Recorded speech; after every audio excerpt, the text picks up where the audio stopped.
A parte 3 trata dos fatores críticos relacionados ao empreendedorismo. Empreender, como eu disse, não é apenas você contar com a sorte, contar com o acaso. Você tem que ter, né, uma série de fatores que vão colaborar para que você consiga produzir o seu objetivo. Então, para empreender, você primeiro tem que ter a ideia. Logo depois você tem que planejar, para depois executar. No planejamento, você tem que ter um plano de negócios. Muitas empresas, elas não chegam nem a se concretizar, ou quando se concretizam não duram muito, pela falta do planejamento. O empreendedor muitas vezes confunde ter a ideia e passa direto à execução. E no nosso país é muito comum isso, que se valoriza muito a execução e se esquece do planejamento. Obviamente a gente tem que produzir, a gente tem que executar, mas sem saber exatamente aonde se quer chegar, é muito difícil produzir algo de forma adequada, né? Então você tem que ter um plano de negócios. A gente vai ver, inclusive, um plano de negócios para vocês entenderem como isso funciona. Então, como é que é o processo de empreender? Primeiro você vai identificar a oportunidade. Aí você vai perceber o que de fato essa oportunidade lhe traz em termos de ganhos, mas também em termos de riscos, para evitar que você perca. Você vai desenvolver o plano de negócios, tem uma lista aí, né, de 8 itens. Você percebe que tem que ter até a definição da equipe, a definição do mercado, a estrutura da operação, você tem que ter um plano financeiro. Então, isso é um documento produzido, é por escrito, tá? Então, tem essa lista aí, a gente vai explorar isso em outra aula. A gente tem que determinar e captar os recursos necessários, porque sem dinheiro não se faz nada. Então, pode ser um recurso financeiro pessoal, pode ser relacionado à sua família, pode ser investidores anjos, que são pessoas que investem em empresas que estão começando, podem ser capitalistas de risco, podem ser empréstimos no banco, através do governo, ou incubadoras, né, como por exemplo o Sebrae, mas você tem que ter o recurso financeiro. E, obviamente, gerenciar o negócio, entender o estilo de gestão e fazer com que esse negócio dê certo, tomando as decisões. Então, você não pode fazer isso aleatoriamente. Até porque para entrar no mercado como esse, você tem que ter principalmente o aval técnico, né? Então, quais são os fatores que mudam essas questões? Primeiro, a inovação. Aí vem o evento inicial, vem a implementação e traz o crescimento. A inovação é a ideia. São os fatores que fazem você conseguir entender aquela oportunidade. Normalmente isso tem uma relação com a sua vida. É algo que você vive e é um problema que você vai solucionar. Então é algo da sua vivência, dos seus valores pessoais, da experiência de vida, da experiência profissional, da educação que você teve acesso. Então tudo isso vai fazer uma relação de empreendimento. Então você vai também, obviamente, depende da maneira que você vive. Não é? Depende dos fatores sociológicos, depende dos fatores das relações que você tem, familiares, sociais. Depende também da maneira que você empreende. Você pode ser um líder, você pode ser um gerente apenas. E dos fatores organizacionais, como você vai organizar tudo isso dentro do seu plano de negócio para que isso dê certo. A inovação ainda é o primeiro de tudo que vai acontecer. Então você vê que a inovação leva a um evento inicial, que é a ideia, leva à implementação do negócio para depois você conseguir o crescimento. Então tudo isso depende de uma série de políticas que você deve adotar dentro da sua empresa para que ela dê certo. As micro e pequenas empresas no Brasil, elas representam 99,2% de todos os negócios, praticamente todos os negócios. As grandes empresas, elas não são as empresas em sua grande maioria. Elas representam 25% do produto interno bruto, ou seja, da soma de todas as riquezas, e ela é responsável por 60% dos empregos no Brasil. Então, esses dados eles são do Sebrae. Então, o papel das micro e pequenas empresas, dos empreendedores no Brasil, ele é muito importante, porque é um número muito significativo.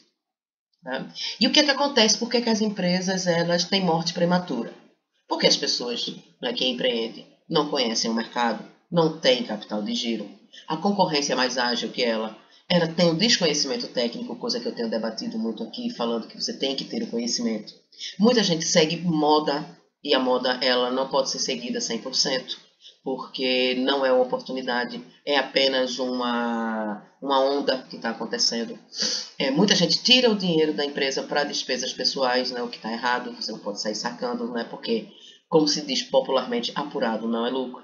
São baixos investimentos em comunicação, a gente precisa de comunicação, de marketing, né? Problemas contábeis e administrativos, que são um grande problema para a maioria. Baixa qualificação da mão de obra, tanto a que empreende como a que contrata. E o alto nível de dívidas bancárias, porque muita gente começa os seus negócios com empréstimo. Então, aqui tem um panorama geral de tudo que você tem como problemas na empresa e você percebe que as falhas gerenciais, principalmente capital de giro e problemas financeiros, elas estão praticamente no topo.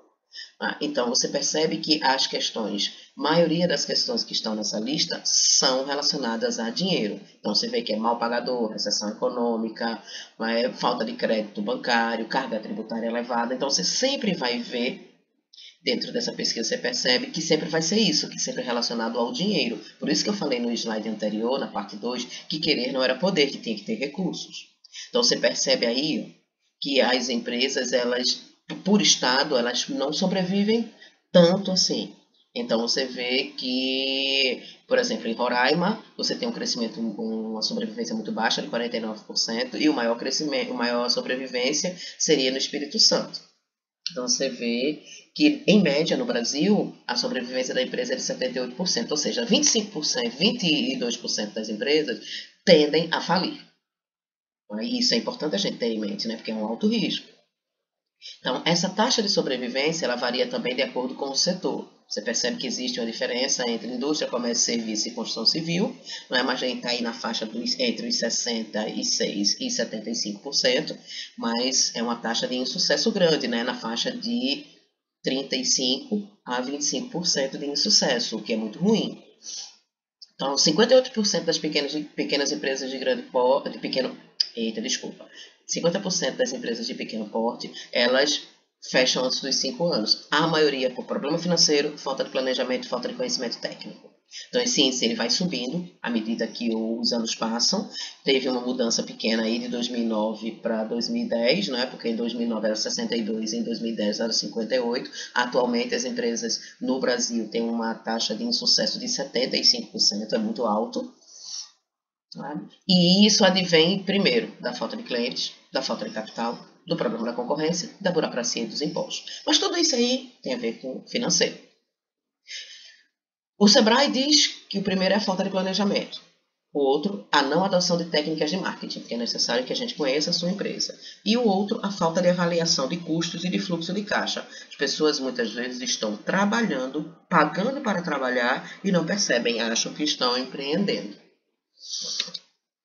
E fatores críticos para um negócio bem sucedido. Você tem que se perguntar algumas coisas. Primeiro, qual vai ser o seu negócio? Qual vai ser o tipo de cliente que você vai encontrar? Qual vai ser a forma mais legal, mais adequada para fazer isso? Então, o que é que isso quer dizer? Qual o tipo de empresa que você tem que abrir? Certo? Não é a forma legal na forma mais interessante, sim a forma legal na forma da lei, tá? Quais as necessidades financeiras para esse novo negócio? Qual o local para isso? Né? Como administrar as operações do novo negócio, né? Porque todo dia tem coisas para resolver.